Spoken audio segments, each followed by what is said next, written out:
y Alexander. El segundo, no, pero Maxwell es guapo.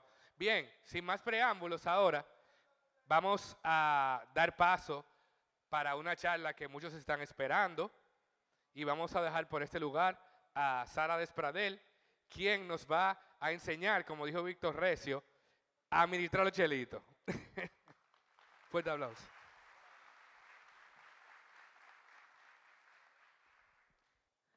Dar una charla a esta hora es tan difícil como encontrar un aguacate bueno en un supermercado. Yo quisiera que ustedes la aprovechen lo más posible y para empezar quiero enseñarles un cálculo que va a hacer que entiendan un poquito de qué vamos a hablar. Ya va. Ok. Pueden buscar esta calculadora de interés compuesto. Es una calculadora donde le puse una cifra básica. Empezando con 100,000 pesos, si yo anualmente hago una inversión de 100,000 pesos, ¿qué son 100,000 pesos anuales? 8,333 mensual. En 20 años, a una tasa de interés de un 10%, que más o menos ha sido el promedio que uno puede encontrar de manera cómoda en el mercado de valores, tanto local como internacional, yo tendría al final de esos 20 años, vamos a darle a calcular, 6.9 millones. Uno dice, bueno, poco, es mucho, quizás no. Ustedes pueden buscar esa calculadora de interés compuesto porque ¿cuál es el sentido? Que yo logre establecer una cifra que realmente haga interesante para mí hacer un ahorro hoy para apostar a una cifra en el futuro y la lógica sería, de aquí al 2043, esos 6.9 millones de pesos me darían para costear mi vida hasta que yo tenga 80 años.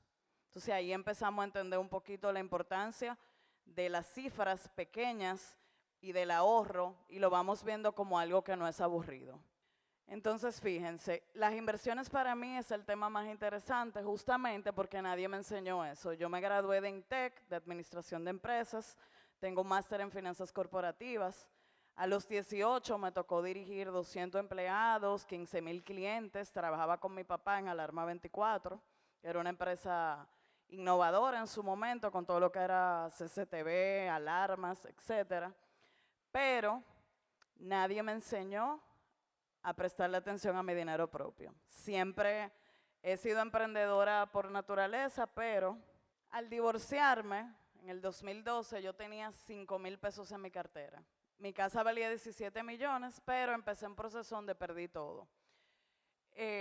Ya a los 27 tenía una segunda casa, 3 niños, yo tenía un emprendimiento de accesorios y en esa parte de accesorios yo ganaba hasta 200,000 pesos mensuales.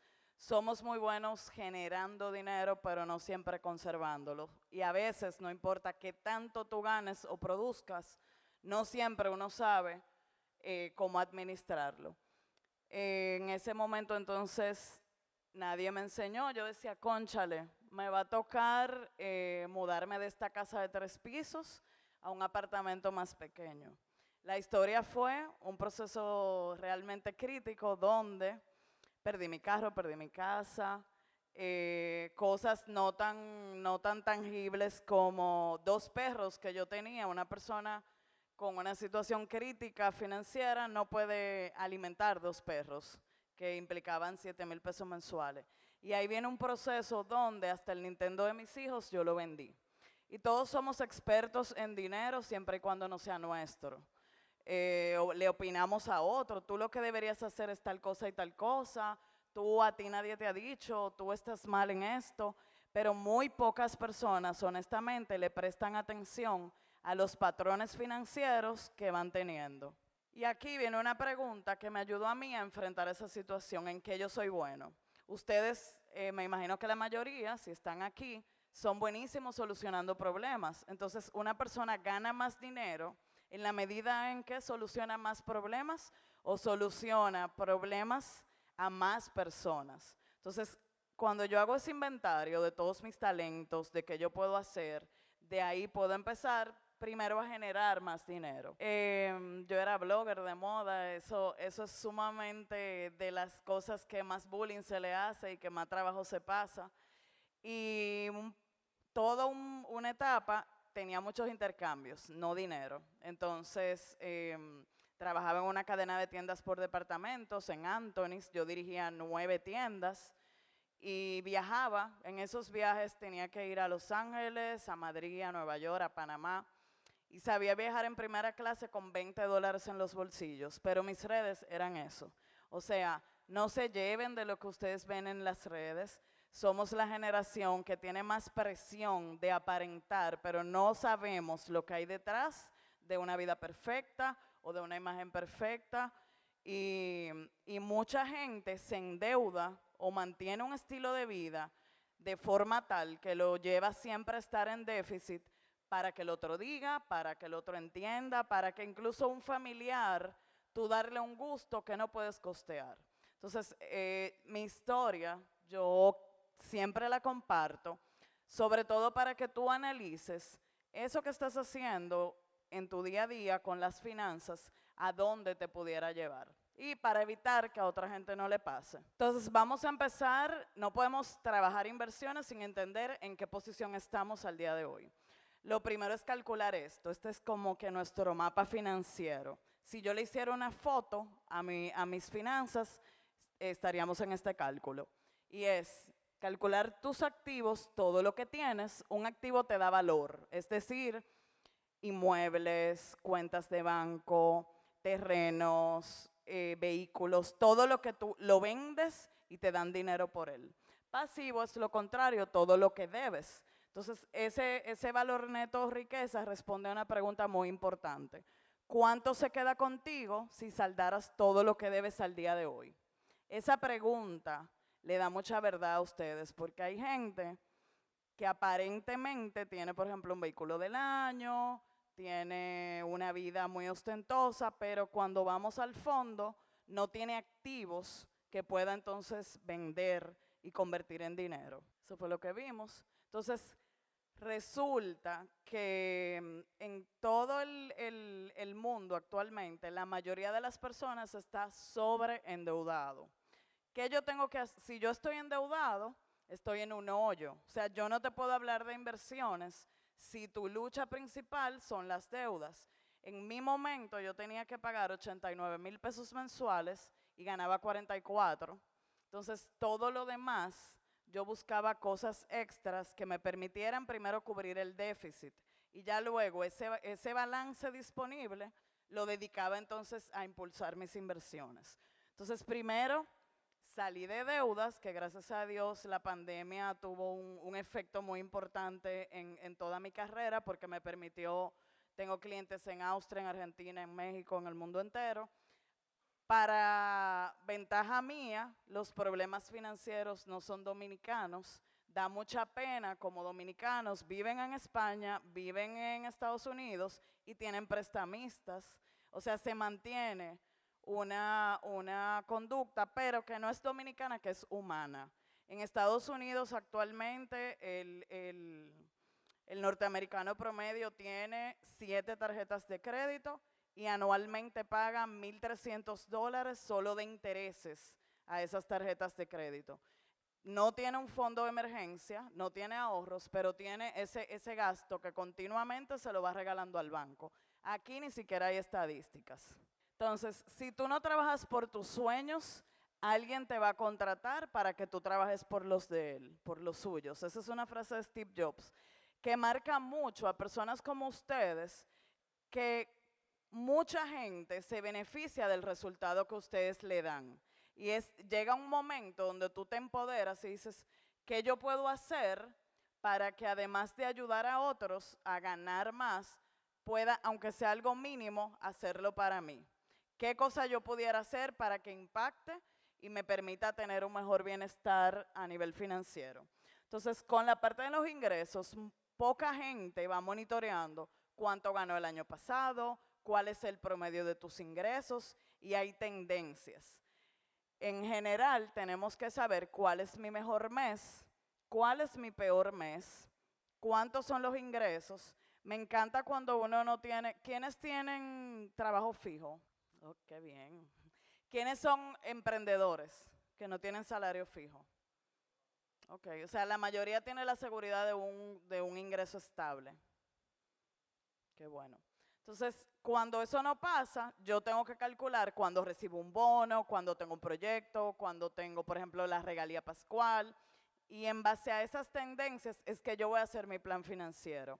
A veces tenemos que detectar si yo gano 100,000 pesos, cómo yo pudiera ganar 200, en qué me debo preparar, qué está en tendencia, qué haría que lo que yo haga valga más o que yo pueda llenar un nicho que hay poca gente ocupándolo. O sea, es un tema de estrategia conmigo mismo y ser director de programación de esa parte educativa que es la que luego me va a permitir monetizar eso. Entonces ahí yo tengo que quizás hacer un análisis, pagar alguna asesoría, identificar un mentor que me diga claro si no tengo el camino a nivel educativo labrado para poder evolucionar. Entonces, la fórmula de la riqueza, ¿qué es? Ese valor neto que calculamos ahorita, dividirlo entre los gastos, o sea, todo lo que yo tengo, lo resto y le resto lo que debo y lo dividimos entre los gastos. Entonces, ahí es donde realmente vamos a entender qué tan ricos somos. O sea, qué tanto yo cubro esos gastos que yo tengo. De nada vale producir dinero si no voy teniendo un control de los gastos. Y muy poca gente, por ejemplo, lleva un presupuesto. Entonces, esta parte es la base para nosotros entender qué tan tolerantes somos al riesgo. ¿Quiénes tienen aquí un fondo que les cubra un año si pierden su principal trabajo? Ok, estoy en el salón adecuado. ¿Quiénes tienen para 6 meses? Ok. ¿Qué estamos diciendo? Yo voy a calcular todos los por si no estamos entendiendo la pregunta. Yo voy a calcular cuánto cuesta mi vida, alimentación, vivienda, transporte, educación, salud, todo lo básico. Vamos a decir que esos son 30,000 pesos. Yo tengo por 12 esos 30,000 pesos, por 6, por 3 meses. ¿Quiénes tienen 3 meses de esos gastos básicos? ¿Quiénes tienen un mes? Ok. Hasta ayer. Tú estás en déficit. Ok. Entonces, fíjense, ustedes son anormales totalmente, fuera de toda estadística. En Estados Unidos, una sola de cada 10 personas tiene $1,200 para costear una emergencia. Por eso, cuando vino pandemia, el gobierno tuvo que dar cheques de estímulo. Se enteraron que eso pasó. Aquí en nuestro país pasa lo mismo. O sea, muy pocas personas, cuando yo voy a un auditorio así, el porcentaje es menos de un 10% de las personas que tienen más de 6 meses para costear realmente una emergencia. Solamente dando una charla para un gimnasio que tenía como 300 personas, todo el mundo tenía más de 3 meses porque ese día entregaron el doble sueldo. Pero normalmente es muy, muy difícil que nosotros le prestemos atención a esa parte. Exacto, ya hay mucha gente que lo tiene comprometido. Entonces, ¿qué yo tengo que hacer? Antes de empezar a invertir, trabajar esto, un fondo mínimo. Si se van a llevar una lección de hoy es respetar un mes de ese fondo de emergencia. Se sugiere mínimo 3 meses. Ya un fondo fuerte son 3 a 6 meses. Y para una economía en crisis, pandemia o guerra, un año. Sucede, si yo soy un ingeniero civil y a mí me toma entre lo que yo consigo otra obra, realmente me pagan, no que consigo la obra, sino que me pagan, me toma un año. Mi fondo tiene que ser tan fuerte para cubrir ese año en el que realmente yo cobro el dinero. Si ustedes tienen ingresos regulares de diferentes fuentes, quizás tienen menos presión en términos de qué tan fuerte sea ese fondo. Porque ¿qué va a pasar con ese fondo? No lo voy a mezclar con mis gastos regulares, lo voy a tener totalmente como algo sagrado. El fondo del primer mes, yo sugiero que se maneje en una casa como una caja chica. Se dañó la pantalla del celular, lo uso y lo repongo. se dañó la nevera. ¿Saben lo que pasa cuando se daña la nevera? Se daña después la lavadora. O sea, viene como un efecto en cadena, que eso es lo que lleva a la gente a estar endeudado. Porque cuando tú no tienes un fondo de emergencia y se te daña la nevera, ya eso es un dolor de cabeza. Viene un dengue, entonces ya hay que gastar 20,000 pesos en un tratamiento médico y ya eso te lleva a llenar la tarjeta, al mes siguiente a pagarle el pago mínimo. Cuando tú vienes a ver, la regalía se va limpiando esa tarjeta. Entonces ahí hay un círculo vicioso, por eso es que la primera meta financiera es ese fondo de emergencia. Entonces, vamos a pensar a largo plazo. Las finanzas van a cubrir seguridad, sueños. Seguridad es esa parte de protección, de que yo sienta que mi dinero me respalda. Sueños, y aquí viene un componente totalmente personal. Para alguna persona puede ser, quiero ir a Bali y pasarme un año sabático. Para otra persona puede ser, quiero ir al campo de mi papá y construirle una casita a mi abuelita. Para otra persona puede ser, quiero un Ferrari. Mi sueño es un Ferrari, quiero tener ese Ferrari rojo. O sea, eso es muy personal. Y creo que no podemos hablar de metas financieras sin que tú hagas un autoexamen de que qué tan feliz te haría esa meta. Porque a veces vamos poniéndonos presión en base a lo que se debería tener a X edad, pero honestamente eso no te llena. O quizás es el sueño de tu padre o de tu pareja y no tuyo. Ahí es como que honestidad brutal para que esa meta entonces vaya en sintonía a lo que tú estás luchando. Una parte de educación, yo creo mucho en un diezmo educativo porque es lo que nos va a ayudar a seguir avanzando y evolucionando. Y también salud. Somos muy buenos con un seguro de un vehículo, previendo mantenimientos de un vehículo, pero nos olvidamos de nosotros. Y creo que en toda la parte de tecnología, como hay muchas horas sentados, hay un precio alto que se paga a nivel de salud y de nada vale tener cifras en el banco si tú no tienes salud para disfrutarlo. Entonces es un tema de balance esa riqueza. Entonces, ¿qué yo voy a hacer? Para esa seguridad necesito 100,000 pesos. ¿En qué tiempo lo voy a tener? ¿Qué acciones voy a hacer para que eso suceda? ¿Y dónde lo voy a ir guardando? Y hacer eso con cada una de las metas. Hay gastos extraordinarios que hacen que el presupuesto no sirva y que sea solamente de adorno. Por ejemplo, el seguro, inscripciones de colegio, un viaje, Navidad, el nacimiento de un bebé. Quien ha trabajado en una empresa y hay un área comercial, nadie vende más que cuando le van a hacer un bebé a alguien. O sea, ese se convierte en la persona más proactiva, que más vende, simplemente porque ya los propósitos van por encima de quizás temas egoístas. Y que como seres humanos nos vamos acomodando, estamos orientados a dar el mínimo. Y llega un punto que uno se va acomodando. Entonces, tú vas a crecer en la medida en que tengas metas que te lleven a ir evolucionando. Entonces, hay dos opciones. Yo puedo poner un monto total para todos esos gastos extraordinarios y decir, mensualmente voy a dedicar una cuenta para que me coste los gastos extraordinarios de todo el año. Ya yo sé que con esa cuenta yo voy a cubrir los cumpleaños, las festividades o los viajes y me voy a limitar a eso que yo tenga ahí. O puedo decir, mira, con el dinero que viene en diciembre, yo voy a costear la inscripción que viene en marzo. Pero ya yo me planifico a nivel trimestral de lo que viene y tengo como que un orden. Entonces, hay 3 fondos del dinero. El primero es protección. El dinero tiene que ser un sinónimo de escudo, de que me dé tranquilidad. O sea, más que una cifra, yo tengo que identificar con qué monto yo voy a sentir tranquilidad y para eso hicimos el cálculo anterior. El segundo, tengo que tener la cuenta corriente que va a costear mi vida. Si mi vida son 100,000 pesos, 50,000, 60,000 pesos, yo tengo que tener una cuenta de donde voy a sacar lo de vivir, alimentación, compras, etcétera. Y hay una parte del dinero que lo tengo que dejar para producir más dinero. Entonces, esa parte de inversiones es lo que va a determinar qué tan rico voy a poder ser. Si yo produzco y todo mi dinero lo gasto, nunca voy a tener riqueza. El ahorro te va a evitar endeudarte, pero las inversiones te van a permitir crear riqueza.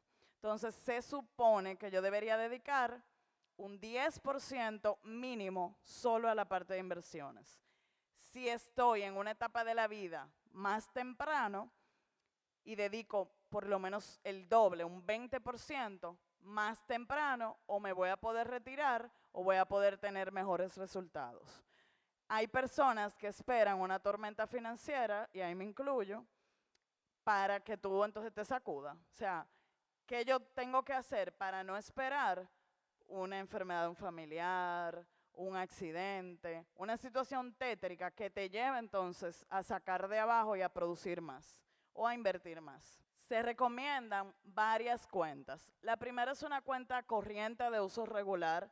Si estamos casados, esa cuenta corriente debería ser un aporte entre dos, donde cada quien en la proporción en que gana, tú digas, mira, yo voy a aportar un 50 y tú un 50, o yo voy a aportar un 70 y tú un 30, para que sea en la misma proporción. Eso sería lo ideal. De ahí se cubre todo lo básico. El fondo de emergencia que ya hablamos. Ese fondo de emergencia, ¿dónde lo vamos a ubicar? Tiene que estar disponible. ¿Alguien ha tenido algún familiar en cuidados intensivos en este país? ¿Le han pedido dinero? Okay. Yo tuve una experiencia en el 2021, uno de mis hijos sufrió un accidente de bicicleta y por Atillo San Cristóbal hubo que internarlo, y cuando llegamos a la clínica no se podía mover, o sea, había que dejarlo ahí. Me dijeron, tienes que tener 50,000 pesos en efectivo, si no, no entra. O sea, en un país donde sin importar el seguro médico que tú tengas, tienes que buscar una parte en efectivo, yo creo que todo el mundo saliendo de aquí tiene que pensar que te puede pasar a ti. Y en eso radica a veces que una vida se salve o no. Y da mucha pena. He tenido en talleres directores de emergencia o pediátrico que han dado testimonios que realmente son tétricos. Entonces, evita el tema de llamar a la familia, vamos a hacer una recolecta, o sea, mínimamente, yo tengo hijos, yo tengo que tener ese fondo de salir corriendo, lamentándolo mucho. Entonces, ese fondo tiene que estar líquido. ¿Qué significa líquido? Que yo no lo mezcle. Cada banco, yo puedo entrar a su página web y tiene una cuenta que además de ahorrar, premia el ahorro y me permite ganar dinero. Les voy a dar unos ejemplos. BHD tiene una que se llama Super Cuenta, que te paga un interés y puede ser en pesos o dólares. Scotiabank tiene una que se llama Cuenta de Alto Rendimiento, que para tú sacar el dinero tienes que ir al banco, no te dan ni libreta ni tarjeta, para que tú, aunque veas el dinero ahí, no lo puedas sacar. Entonces es otra que también te paga en pesos y dólares. Banco Caribe tiene una que se llama Cuenta Máxima, Asociación La Nacional tiene una que se llama SAN, el Banco Popular tiene una que se llama Fondo de Emergencia. Cada banco tiene una, la ubico y uso esa cuenta solo para fondo de emergencia. Los puestos de bolsa tienen unos fondos que se llaman fondos de liquidez. Por ejemplo, JMMB, que te pagan un 4% más o menos al final, anualmente, y ese dinero tú escribes un correo y al día siguiente lo tienes en tu cuenta y no tienes que ir. Entonces me pasa la emergencia y yo puedo entonces disponer de ese dinero. Para el ahorro no es lo mismo ese fondo de emergencia. Si yo digo, quiero un carro rojo de aquí a marzo 2024, voy a buscar cuotas quincenales de 10,000 pesos para que entonces de aquí a 6 meses retirar para mi carro rojo, marca tal, no sé qué. Ya ahí el ahorro deja de ser aburrido. O sea, ya ahí el ahorro es mi carro rojo y lo respeto, se vuelve divertido. Pueden buscar cualquier opción, incluso visual, que me permita comprometerme a que gano dinero, saco mi dinero de vivir, saco el dinero de mi carro rojo, cubro mi emergencia. O sea, ya ahí le voy dando como humanidad a ese tema de ese ahorro y de esas matemáticas que a veces son aburridas. Entonces ya vimos lo del gasto y metas extras, y ya todo eso extra entra en inversiones. Les voy a enseñar dónde yo debería tener el dinero. Entonces, vamos a ir aterrizando esto. ¿Para qué quiero ahorrar? El ahorro necesita un nombre. ¿Para qué? ¿Cuánto voy a ahorrar? ¿Dónde lo voy a hacer? Ganar más, quiero ganar más. ¿Cuánto y cómo? Y cómo voy a administrar mejor los recursos que tengo. Y eso implica salir de deuda. Si estoy en rojo, con la pregunta anterior, si debo más que lo que tengo, yo tengo que atacar esas deudas. Salgo del hoyo y luego entro en inversión. Es como que ir pensando en un videojuego, tengo que ir pasando de mundo. El primer mundo es salir del hoyo. Entonces, no cabe $1.000.000 en una cabeza de 500 pesos. En lo que sea que yo voy a invertir, tengo que educarme. Mucha gente da muchísima pena, como son tan agresivos de que quiero ganar mucho dinero rápido, cojo un préstamo, lo invierto en cripto, luego yo te pregunto, cuéntame, ¿cuál es tu plan? ¿Qué esperas? No, no sé. Una señora conocí la semana pasada que tiene un niño con una situación especial. El gobierno de Estados Unidos le dio una ayuda. Toda su ayuda, el 100% de la ayuda, la puso en criptomonedas. Sus pérdidas van por $20.000. El gobierno, quien tiene cripto, tiene que declararlas. Entonces el gobierno, como usted, amigo, tiene cripto, ¿qué hago yo? O sea, un inversionista de cripto se supone que ese es un dinero que te sobra tanto que tú tienes la capacidad total de perderlo. Entonces yo no tengo por qué ayudarte. El gobierno le quitó las ayudas. Entonces me llamó dando grito. Y yo, tú no me llamaste antes de entrarte en el tema de que te la está comiendo. Entiendo que a futuro toda la tecnología de blockchain, de cripto, ese es el futuro y el presente también. Lo que tienes es que crear un portafolio donde el dinero que esté ahí, literalmente, si se pierde, no te afecte. Ese es el punto. Yo no puedo coger un préstamo a un 26, una línea de crédito. No, Sara, que me llamaron del banco, una línea de crédito, y invertirlo en algo que no te va a dar un retorno más grande que lo que te está costando ese dinero. Es un ejercicio matemático. Si te están prestando a un 30 y tú no estás teniendo una ganancia de un 30, no tiene sentido. Entonces, por ahí que anda el asunto. Entonces, la inflación, escuchamos mucho eso. La inflación mide lo que tú puedes comprar con tu dinero, aplatanando un poquito eso. En el 80, mis padres compraron una casa, dúplex, en Miramar, por la Independencia, por los kilómetros, valía 350,000 pesos. En el 2000 valía 4 millones de pesos. En el 2022 valía 7.5 millones. Hoy día vale todavía más. O sea, la plusvalía a través del tiempo te va indicando qué tanto va ganando el dinero valor. Y por otro lado, quizás la cunita que compraron mis padres cuando nacimos valía 1,000 pesos y hoy en día tienen que buscar 50,000 pesos para comprar la misma cuna. O sea, a través del tiempo, con el dinero vale menos. Quien no está invirtiendo, mínimo anualmente está perdiendo un 8 o un 10%. Si tú tienes 100,000 pesos y no haces nada con eso, al término de un año tú tienes 90,000. O sea, te permite solamente comprar, tu valor adquisitivo es de 90,000. Léase, quien no está invirtiendo cada día pierde.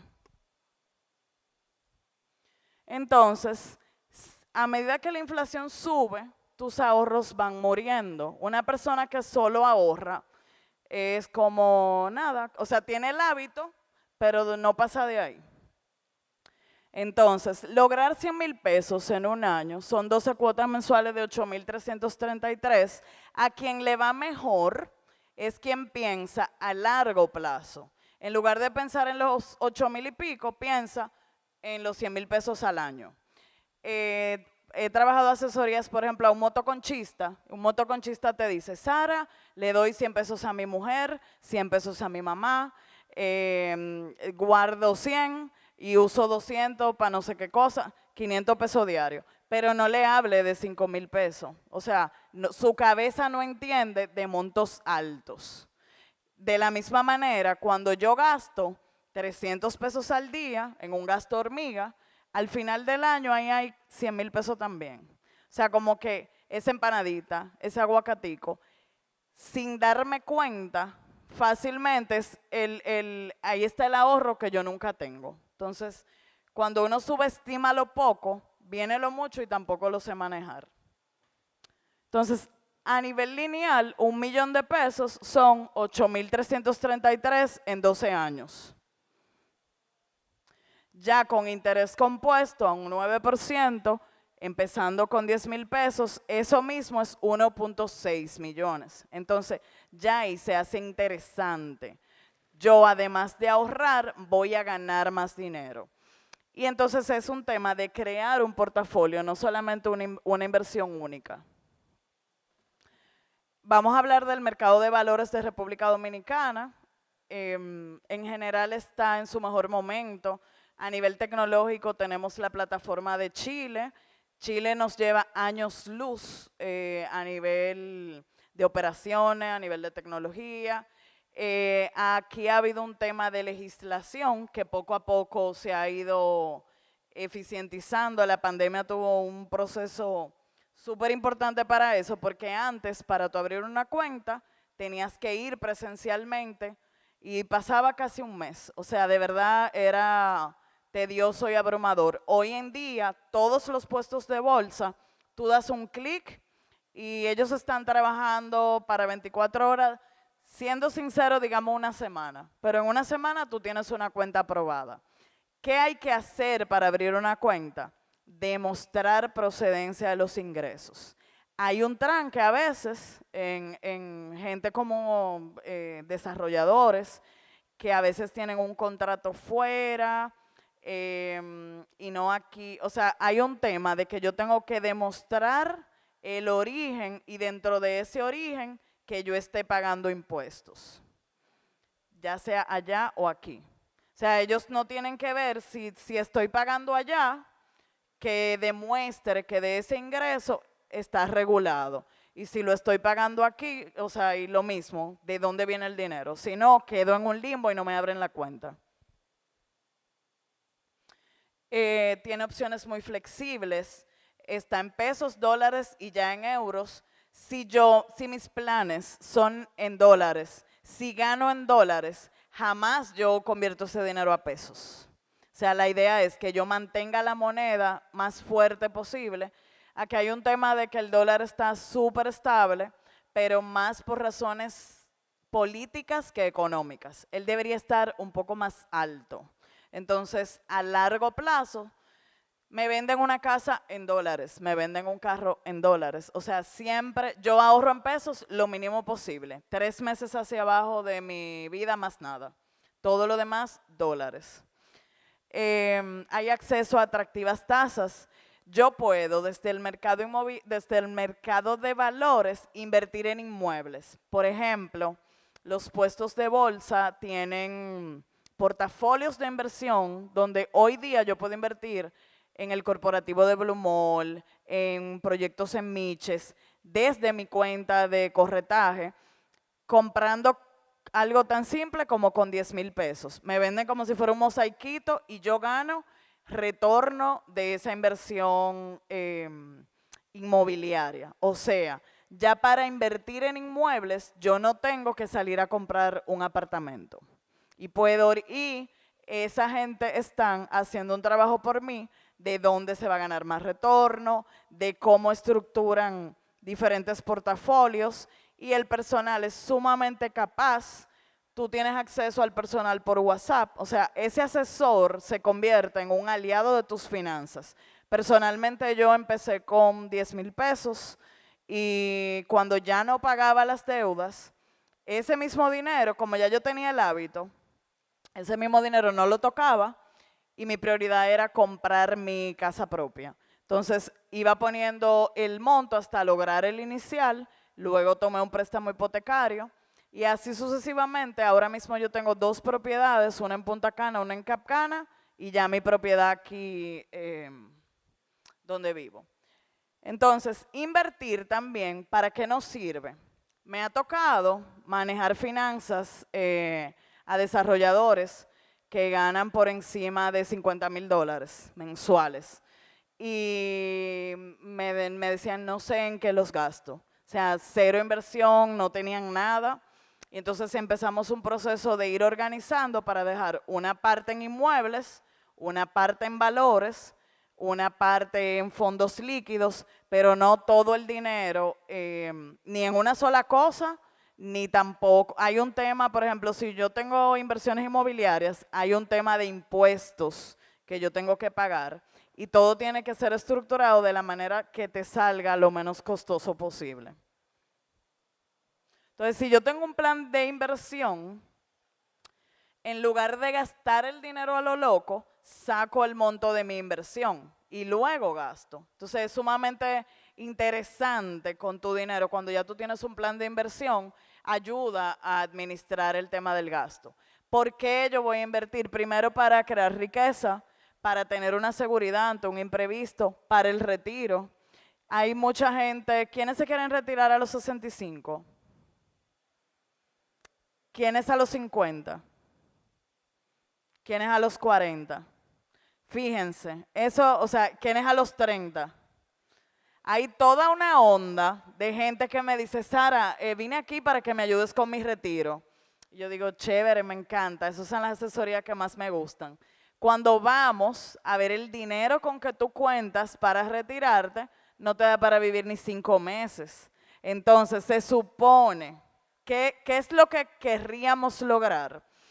De tener inversiones para que de las ganancias, esas ganancias cubran mi estilo de vida y yo mantenga el patrimonio de las inversiones. Ahí entonces yo entiendo. Entonces ahí también no es un tema de acumular ni propiedades, ni acumular como que fortuna a lo loco, sino llegar a un punto donde mis inversiones costen el estilo de vida que yo quiero mantener. Entonces hay que encontrar cuál es esa cifra y por qué estoy luchando.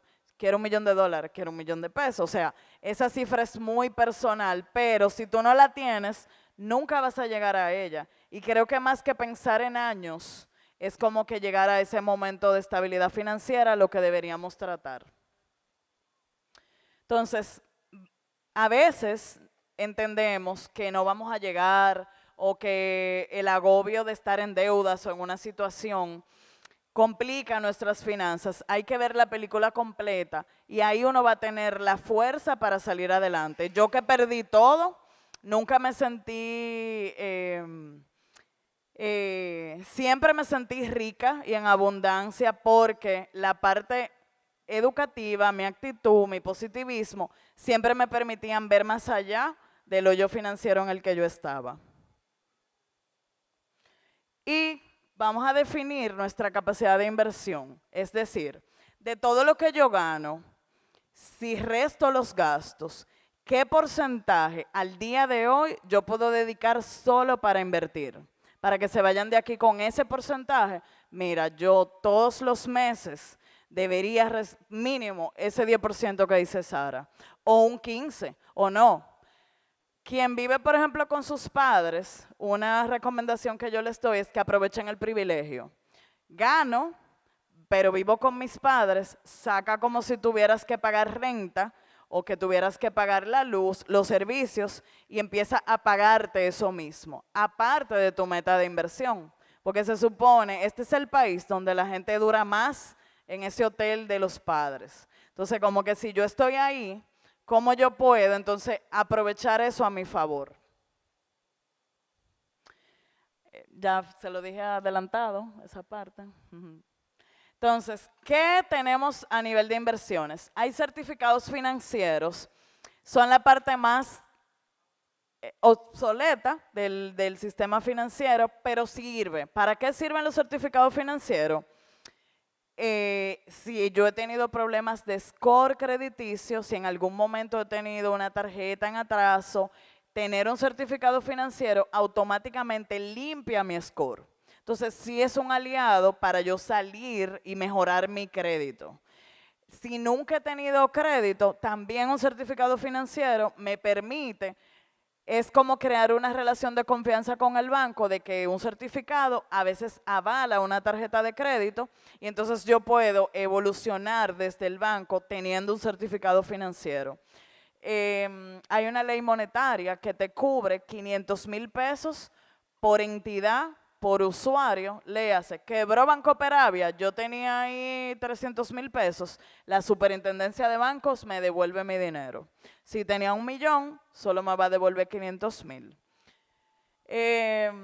Fuera de eso quedó en el 2000, el hecho de tener un certificado financiero. ¿Por qué? Es un papel físico, a veces se le pierde a la gente. O sea, es como que yo tengo que ir al banco para retirarlo, no lo puedo retirar cuando yo quiera, es poco flexible. Entonces, no, lo único que tiene sentido es para lo que vimos ahorita. Y me tocó ver una familia que murió de repente un papá y en lo que los hijos se ponían de acuerdo, pusieron el dinero en un certificado. Entonces, como que ahí no es de nadie, como que en lo que, solamente en cosas así, yo usaría la parte de certificado. Entonces, toda la parte de valores, hay múltiples instrumentos, hay flexibilidad, hay mayores retornos, hay mucha regulación, existe la superintendencia de valores que regula que todo el que está ahí está avalado. Ahora mismo ya está en vigencia que todo asesor o broker de un puesto de bolsa tiene un código QR que te lleva directo a la superintendencia y tú ves si su licencia está al día, para evitar casos como mantequilla, etcétera, etcétera, todas esas cosas. Tú por ahí tienes el aval de que esa entidad está totalmente regulada y al día. Entonces, hay opciones ya de invertir, por ejemplo, en César Iglesias. ¿Qué pasa con César Iglesias? Todo el mundo puede invertir.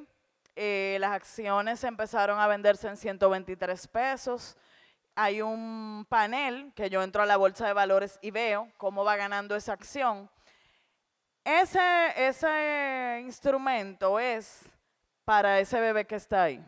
O sea, para cuando él tenga 15 años. Yo invierto en una acción de esa y me olvido y lo dejo que él crezca. O sea, no podemos pensar en ese tipo de acciones para que la quiero vender el mes que viene o en diciembre o suena algo. No, o sea, eso es para olvidarme de ello. O sea, y ahí vienen las estrategias. Me tocó esta semana entrevistar al presidente del Banco Promérica. El martes en el Palacio se va a tocar la campana porque ya se van a vender acciones de Promérica. Me enteré que es un grupo latinoamericano, no es ni siquiera dominicano. Históricamente ese grupo ha ganado un 22% en el país anualmente. Entonces, ¿qué yo entiendo? Esa va a ser otro tipo de acciones, se llaman preferentes. ¿Qué pasa con esas acciones? Le van a dar preferencia al que invierte en ellas si el banco quiebra, por ejemplo. Y además va a tener una tasa garantizada. O sea, cuando tú inviertes, tú sabes cuánto te ganarías al final del año. Entonces, yo soy súper conservadora, por decirlo elegante, ¿verdad? Entonces me gusta saber que voy a invertir ahí y que mínimo me voy a ganar tanto. Y ahí yo decido si eso me conviene o no. Pero creo que el mercado se está llenando de opciones para que todos podamos elegir y crear un portafolio. Como les dije, se puede invertir en fondos inmobiliarios. Cuando empezó el año hubo fondos a un 17% anual. Yo logré captar de esas inversiones en pesos, en dólares hasta un 10%. El promedio en dólares es como un 5, un 6. Cuando invierto, yo puedo elegir 30, 60, 90 días, un año. Cuando estábamos en plena pandemia, recomiendo 90 días. Cada 90 días yo tomo una tasa. A mayor tiempo, si yo invierto a un año, compro, por ejemplo, en base a un bono del Banco Central, yo sé que al final del año me voy a ganar ese porcentaje. Entonces, que uno va haciendo 1001 rejuegos Por ejemplo, para viajes, yo hago un fondo en dólares y digo, mira, Semana Santa del año que viene, ese fondo lo quiero para esa fecha. Y además de ahorrar, voy a ganar. Cuando compré uno de los apartamentos que iba pagando a la constructora cuotas, por ejemplo, se supone que me entregaban en 6 meses. Yo les dije, vendí donde vivía antes de tiempo, le dije, voy a dejar ese dinero para que cuando me entreguen, además de ahorrarlo y yo no gastarlo en otra cosa, ganar. Ahí me gané como 200,000 pesos. O sea, ese es el tipo de decisiones que tu asesor te va a permitir ir estructurando y tener el dinero en fechas en las que tú lo necesitas. Nunca pierdes tu capital. ¿Por qué? Porque la base de la inversión son bonos o de Hacienda o del Banco Central, y en todo país la última entidad que quiebra es el Banco Central. Y si el Banco Central va a quebrar, uno mira, ve la noticia, recoge su dinero y se tiene que ir del país. Porque ya esa es la última entidad. O sea, cuando un Banco Central quiebra, que es el mismo que emite el dinero, es que ya se hundió, nos llevó un huracán. Entonces, a nivel de seguridad, no hay nada más seguro que invertir en bonos del Banco Central. Si yo tengo temas fiscales, hay bonos de Hacienda que una vez al año, además de yo invertir, no pagan impuestos. Entonces, eso es súper interesante si tengo una empresa y si también tengo que declarar impuestos una vez al año. Entonces, con todo eso hay un mundo, yo tengo que acercarme, es gratuito, acercarte a cualquier puesto de bolsa, y lo más importante es empezar. Si uno no está ganando el interés compuesto, otra persona lo está haciendo y generalmente es el banco. Todo eso se lo dije. Hay varios tipos de inversiones para el fondo de retiro, para un inicial de algo, una casa, un carro, para costear gastos extraordinarios, para lujos. Yo creo en el tema de la abundancia, así mismo se llama mi podcast, Finanzas y Abundancia. Si a mí me gusta un carro deportivo y yo lo quiero tener de aquí a 1 año, de aquí a 2 años, vamos a ir creando ese fondo para eso. Y también para invertir. Entonces, si hiciéramos una pirámide de patrimonio, que fue lo primero que hicimos ahorita, se recomienda que todos tengamos entre 6 y 18 meses de riqueza en activos líquidos, es decir, que se conviertan en dinero en efectivo rápido. Cuentas, fondos líquidos, fondos abiertos. Ya liquidez media de 18 meses a 10 años, por ejemplo, un vehículo se vende, o sea, se convierte en dinero rápido. Una casa entra ahí porque una casa no se vende en un mes. O sea, si tú estás contando, todo tu dinero está, por ejemplo, en una propiedad inmobiliaria, eso no está líquido, eso necesita un tiempo entre lo que se vende, sale un préstamo, etcétera. Y activos poco líquidos a más de 10 años, como el caso de esas acciones que les conversé, que no se recomienda que yo esté como que tradeando con ellas. Y lo último, deudas. Entonces, las deudas están en rojo. Si yo quiero ir prosperando, tengo que ir saliendo de ellas. Vamos a crear nuestro plan de inversión por trimestre. Ya estamos cerrando el año. ¿Cuánto voy a poner? ¿Qué voy a hacer? ¿Cuál va a ser mi prioridad? En lugar de llenarnos de metas, vamos a crear 3 grandes prioridades y que en la familia todo el mundo sepa, mira, la prioridad es el inicial de la casa, la prioridad es el viaje de Disney, la prioridad es tal cosa, porque a veces queremos hacer todo y todo al mismo tiempo. Y esa es la fórmula mágica para estar atado a la pobreza. Entonces, empieza a construir un futuro donde el buen manejo y la inversión sean los protagonistas de tus finanzas. Porque, ¿cuál es el punto realmente de tener más dinero si al final no lo podemos disfrutar? Eso es todo de mi parte. Muchísimas gracias.